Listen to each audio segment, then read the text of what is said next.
بسم الله الرحمن الرحيم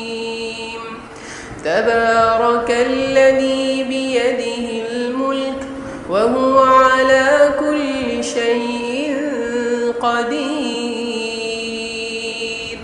الذي خلق الموت والحياة ليبلوكم أيكم أحسن عملا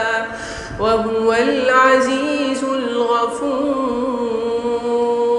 الذي خلق 7 سماوات طباقا ما ترى في خلق الرحمن من تفاوت فارجع البصر هل ترى من فطور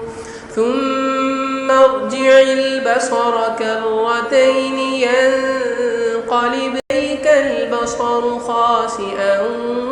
وهو حسير ولقد زينا السماء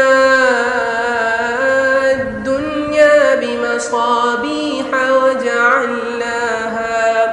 وجعلناها رجوما للشياطين وأعتدنا لهم عذاب السعير وللذين كفروا بربهم عذاب جهنم وبئس المصير إذا